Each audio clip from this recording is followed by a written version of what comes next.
还有一种商业习惯，大家交易全凭信用，不签署什么契约，来来往往，只凭一句话说出的话，也不需要第三者证明，绝对不会耍赖。这种作风由来已久，连当时外国人和上海人做交易，不论多大数目，也相信中国人一言为定的商业道德。当时外国人到上海来的，一部分是正当商人，一部分是敛财的冒险家，一部分却是外国的滑头，就利用中国人这种习惯的弱点，造成种种华洋纠葛。于是后来在交易上就需要律师和证人，每一笔交易都要有契约。在宁波人中，我特别要提出一位来谈谈，此人就是余洽清先生，名和德，他是宁波镇海人。在他15岁的时候，由同族人于鹏九出信介绍他到四马路望平街一家瑞康颜料店当学徒。那时他身无长物，腰乏分文，从码头上走到四马路，恰巧大雨倾盆，他脚上穿了一双布鞋，是他母亲手制的。这时他脱了鞋子，鞋在腋下，赤了脚，只走到那家颜料店去就业。后来于是飞黄腾达，上海人大家都知道这个故事，称他为赤脚财神。这家颜料店是苏州富绅奚鄂贤的父亲奚润儒所开设的，资本不过800两，职工连老板只有3人，于是仅是学徒身份，全年收入只得鞋袜钱12元。但是他很勤力，很小的年纪就当上了跑街。他辛勤工作，颇为东主所器重，这家颜料号的那年就赚了2万多两。老板奚润儒认为余洽清是一个出色的人才，特别酬谢了他200两银子，请他参加作为股东，这是当时商界中未有的特例。过了12年，余洽清当上了鲁林洋行买办，再隔9年改任道盛洋行买办。同时他创办4名银行，又感到中国没有民营的行业，官营的招商局作风落后，于是他毅然开设了宁绍轮船公司。这一下子，外洋的行业界大为妒忌，联合起来和他竞争。本来从上海到宁波的船票是银元1枚，此时各洋商轮船突然把票价改为大洋5角，因此一般宁绍同乡都为余洽清捏一把汗，大家无形中联合起来，一致支持同乡的事业，齐心不搭外洋船来往宁波上海，宁愿付银元1枚来支持余洽清。余洽清生平对公众运动热心参加，不遗余力。当年上海4名公所大闹公堂的一场大风波，由余洽清出头力争，获得胜利，这也是上海人尽人皆知的。后来他又赞助南洋劝业会，参加辛亥革命，从此大家格外的敬重他，平辈称他为阿德哥，后起尊他为余洽老。他认为航海事业大有可为，于是他拨出20万元创办三北轮船公司，购买3艘轮船，行走呼汉，逐渐扩展，沿长江各区都有趸站。因为他为人精明能干，每遇困难俱能迎刃而解。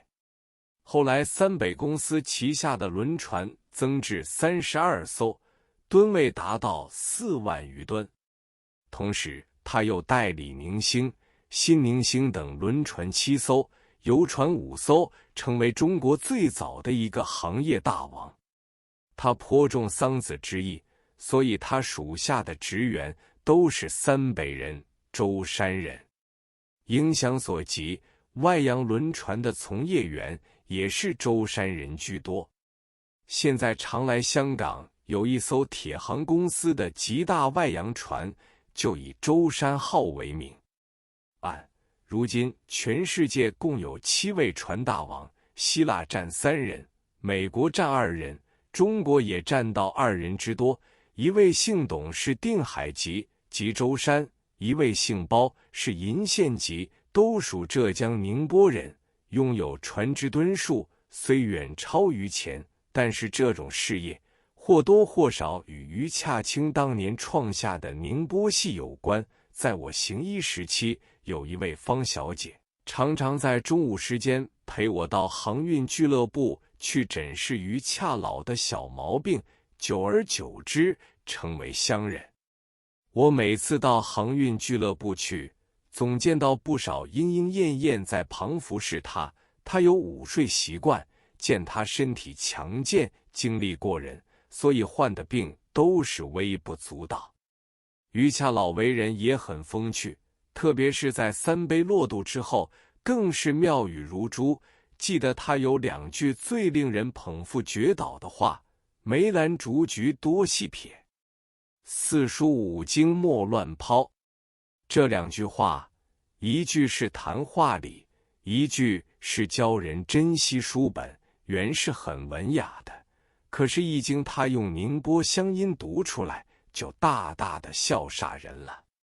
后来他争取到租界上极高的地位，担任工部局华董好多年，又任宁波旅户同乡会会长。租界当局对他极尊敬，特地把宁波旅户同乡会会所所在的西藏路改名为于洽清路。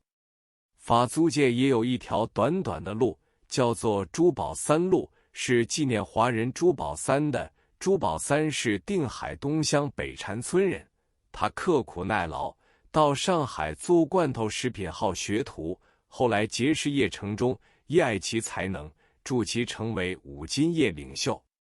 积资济丰，发起及领导中国通商银行、浙江地方银行、浙江实业银行、四明银行及华安保险公司、长河轮船公司、永安轮船公司等，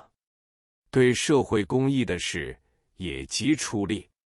总账房顾晴川的儿子顾绍川，即是大名鼎鼎的外交家顾维钧。珠宝三对法租界的金融事业贡献很大，所以法租界当局就以珠宝三路来纪念他。珠宝三子孙翻眼，久居南市斜桥，有一所大房子。他家的常年西医是庄德，中医是丁干人老师，每年各送诊皆200银元。丁老师过世几年之后，我受聘为他家常年医喜，因此我差不多3、2天要到他的家中去。